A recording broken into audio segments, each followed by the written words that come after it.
Hey guys, and welcome back to the channel. So this is a much requested update video to the ongoing drama and the saga over at SM Entertainment, the collapse of the once mighty empire, of the real start of the K-pop global revolution. They had their own revolution where essentially they brought the founder over to the guillotine, and it seems as if the founder, Lee Soo-man, got a Hail Mary in the form of his former rival, or basically who he considered his underling, Hybe Entertainment.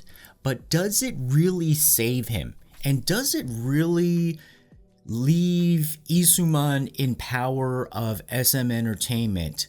What has this really done to change the battlefield? And change it has done, but it really doesn't involve, in my opinion, Lee Soo-man anymore. It is now turned into a really high-stakes corporate war between Hybe Entertainment and Kakao over market share. Like when you're looking at balance sheets, market share, capitalization, like basically like how the big dogs play. And this can change the face and the scope of the K-pop industry moving forward. What happens in the next few weeks, maybe months, depending on how long it takes for these shares to transfer hands and materialize, and how that translates into real power shifts over at SM Entertainment. And make sure you take advantage, like many others have, of the Seoulite TV only discount for our LED face masks and the LED eye masks. Just cause I, had a little bit of a breakout. I tried to use some retinol again, and oh my god, it was way too harsh. And I used it in conjunction with the LED mask, and I really do think, even though the LED mask is not specifically designed for acne, it definitely brought down the cystic kind of like inflammation, and so it helped so much. And then it reminded me again that, wow, retinol can have its usages, but it's just way too hard to gauge. Like, you're dosing it on your hands, so it's much more precise to use the LED masks. It's all ready to go in terms of the frequencies, custom tailored to the lower layers of your skin where skincare can't reach, and basically what retinol is trying to do to get under while you're just like rubbing it, in your hands like all a mess. So take care of your skin with the more K-beauty technology method if you want to, and take advantage of the coupon code. All right, guys, all that coming up, so stay tuned.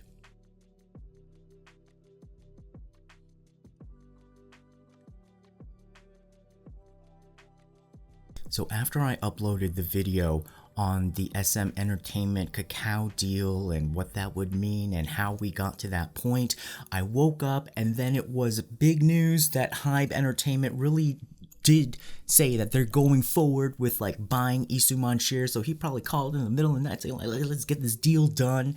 And so Hybe Entertainment is going to buy the majority of Lee Soo-man shares. So Hybe Entertainment, under this new calculation, would own about 14% of SM Entertainment. Lee Soo-man would retain about 3.56%, 3.5%, 3.6%. And that would give Hybe Entertainment more shares than the 9% that Kakao had pledged and said that they would buy.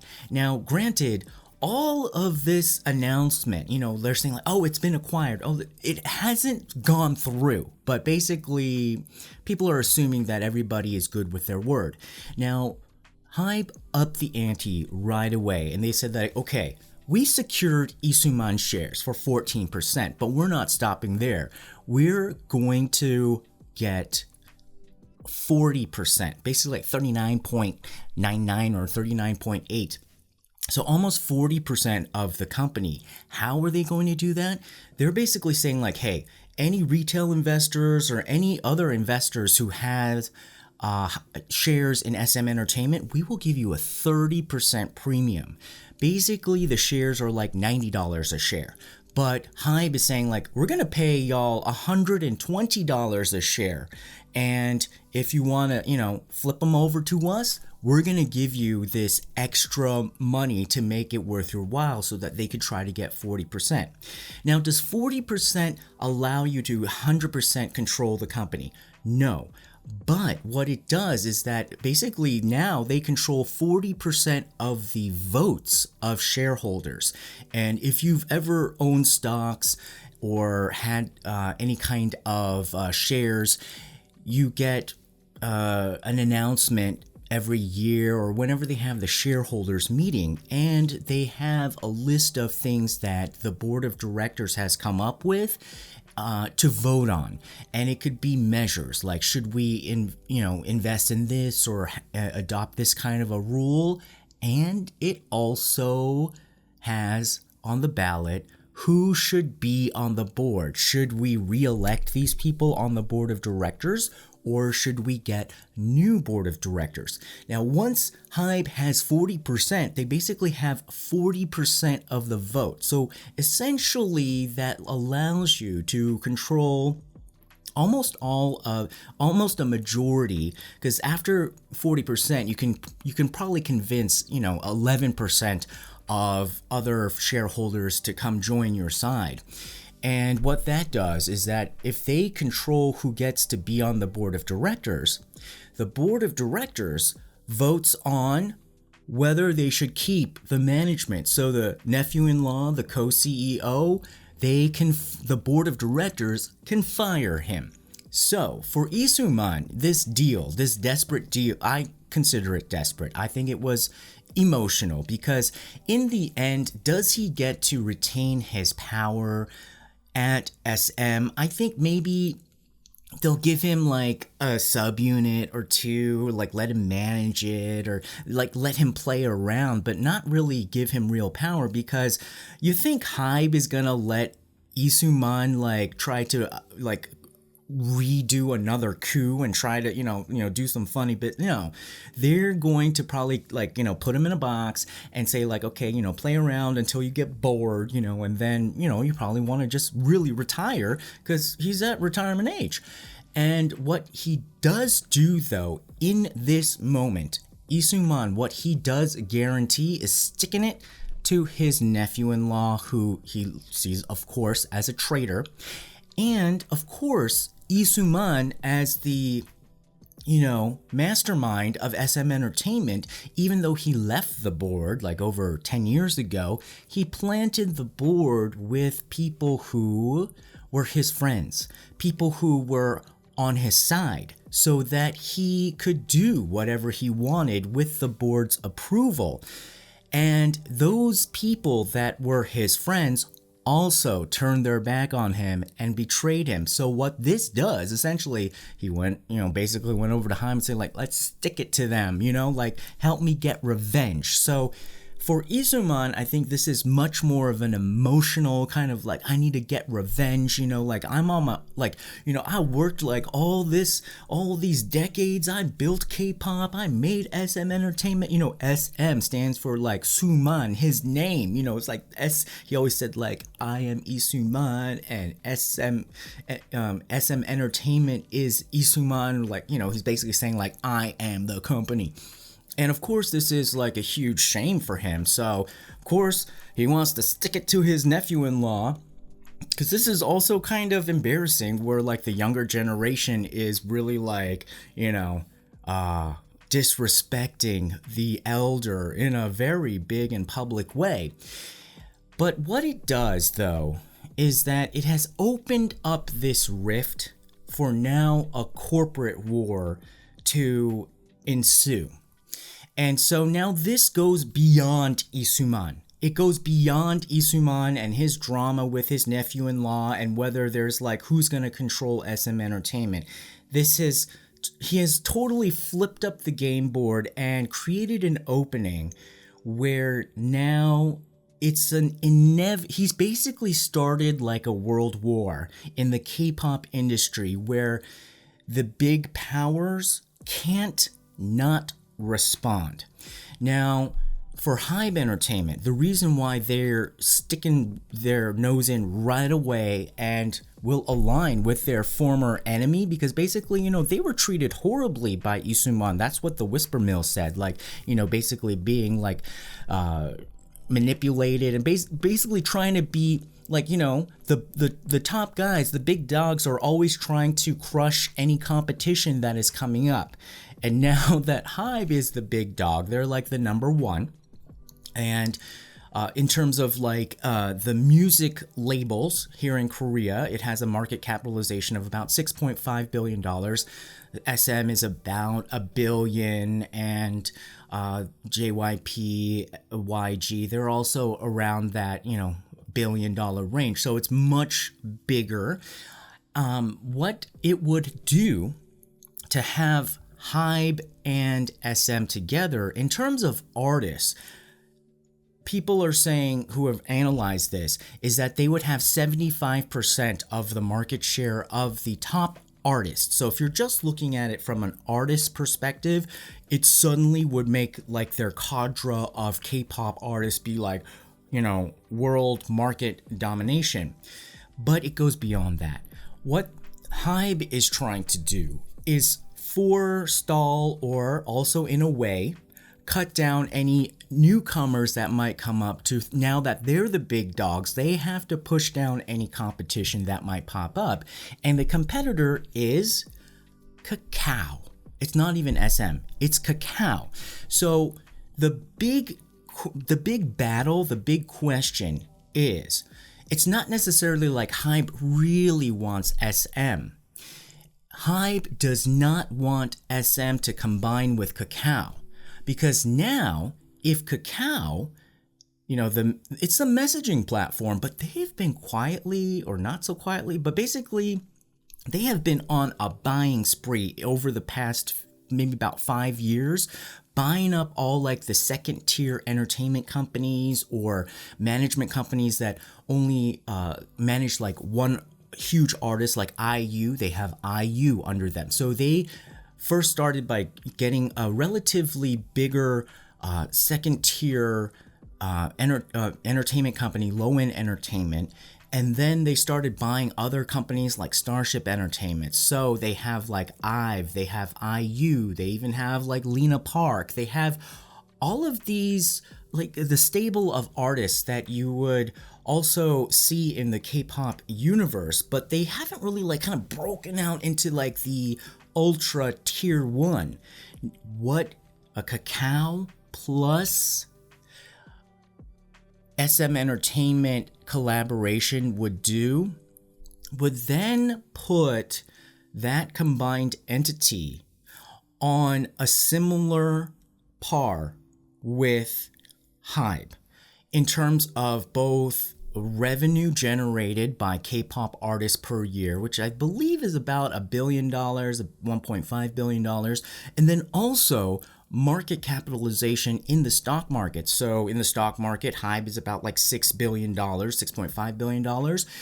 Kakao by itself is about $4 billion. You add on the I guess it's about $1.5 billion with SM Entertainment, that becomes about $5.5 billion. So suddenly you have these two juggernauts that are competing with each other. And if you look at Kakao, what Kakao has that Hybe doesn't have is the instant tech prowess of monetization. Kakao bought Melon, which is like YouTube Music or Spotify. It's a Korean platform that's also global. Like you can download it, you can subscribe to it, I believe, even if you're overseas, and you can use it as your subscription music player. So immediately they even have the music, and not only that, they're heavily already in the new media space. They're already generating a lot of revenue that's not reliant on K-pop to stabilize their income sources from webtoons. They're like world leading in webtoons. They're also in the movie and TV space, and not to mention They are in the messaging, ads, and also payment platforms and retail shopping. So they have ways immediately to monetize. So that becomes a relatively good business synergy for Kakao, because acquiring SM Entertainment is acquiring an asset that they don't have expertise in. They have had to buy essentially artists and their management companies because that is not an organic area of expertise for them. They're tech, and they create like apps and the platforms and those types of things. They don't have like the artist managements and all the politics that goes along with it, and the long depth of doing A&R and stuff like that. So that really makes sense for them to hyper grow themselves. The problem with a Hybe and SM integration is, yes, they would be able to blunt Kakao's growth, but for Hybe, it acquires something that they could already do on their own. They can already create top tier #1 artists in the K-pop industry, and obviously right now they're doing it even better than SM. Also, the talent that is inside SM, I mean, it's not as if they're like rooted to their cubicle.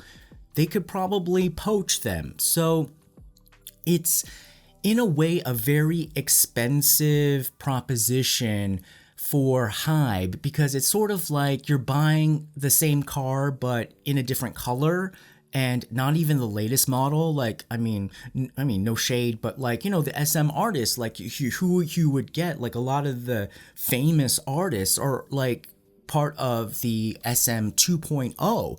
And so you're kind of getting like, like last year's model, or like models from like 5 years ago, and you're paying a premium, and you're getting producers and things that are already in your control, where you can cultivate. You already know how to do that business.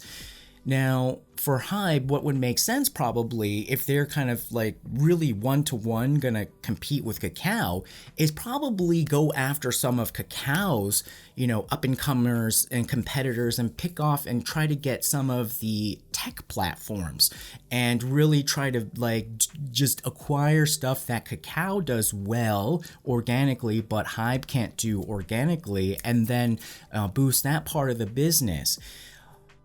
But it's a decision that now has been accelerated because of Lee Soo-man.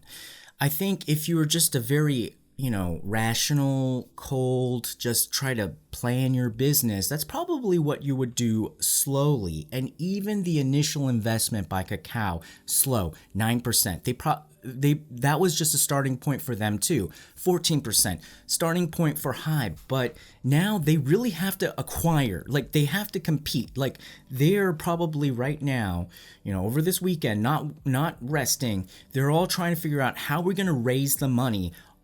Are we going to be able to raise enough money from Hybe's side? Because they don't have all the money that it would take to acquire 40% right now. And Kakao is probably debating like, oh, well, we budgeted 9%, but should we really get into this spending battle with Hybe in order to get SM? So I believe both sides are really weighing whether going all in right now, as if this is like a poker game. The acquisition costs for this, I believe it's estimated for Hybe to get about 40% of the company is about $1.5 billion. And in cash, they have about, apparently on their balance sheets, like $600 to $800 million. Now, mind you, they just spent $300 to $400 million acquiring a music label, a hip-hop music label in the United States. So it's not as if they have like oodles of cash right now. What they did say is that they were able to secure a loan for about $500 million to, do this whole SM Entertainment grab, but that still is not enough. And so that's why Hybe stock on Friday just went down, because investors were looking at this and being like, this might be a bit of a strain on Hybe. Now for Kakao, it is less of a strain because they have a lot more revenue, they have a lot more cash flow. Although at the same time their net income though is not that much after all of expenses are paid. I believe it's only like $150 million. So it's a question of like how much cash they have had saved throughout the years, and it's not that old of a company. So it's also a question of like whether they want to commit all of that cash. Now, what Hybe has going for it, though, over SM is its profit margin. Hybe is much more profitable than SM. It's about twice as profitable. Its profit margin every year is about 15 to 20%. SM has never crossed 10% profit margin. And that might be because of Lee Soo-man's deal, this controversial deal that basically got him in this situation in the first place. If he didn't do this, he probably would still be running SM, but basically the controversy was that his private production company within SM, or basically not even in SM, it was like he is an outside contractor taking 6% of gross revenue, not after profits, but just gross revenue, 6% every year, no matter whether the board of directors of the company is saying like, this year was not so good, maybe we should lower. No, just money going out. And so people were, pissed off about that. And so maybe without that, then perhaps they would have a similar profit margin. So who knows? Now, overall, what would look better for the overall K-pop industry? Because right now I think we're dealing with revenge. Revenge motivation for this action, what is creating this world that's changing. Revenge motivation by Lee Soo-man against the betrayers at SM, and then also a corporate battle for market share, more of like the competition. We have to blunt whether they're gonna be a threat or not. But what about actual us as fans, whether what's good for the K-pop industry as a whole? And I actually believe that it would be better to see more competition in the marketplace, and it would be better for Hybe to be a little bit more conservative, I think, at this point. Hybe has also done a lot of expensive acquisitions, and it is kind of like ballooned into like a big organization. And what I would not like to see is for it to bite off more than it can chew and then turn into one of these situations where we're going to be looking at Hybe as if the way that we're looking at SM Entertainment now, you didn't manage it well because it's just way too complicated. Acquiring like a family that's dysfunctional at the moment, that's a lot of drama. That's a lot to kind of that's a lot of attention stolen. And like I said, it's not something that you could do, that you can't do already on your own in terms of artist development.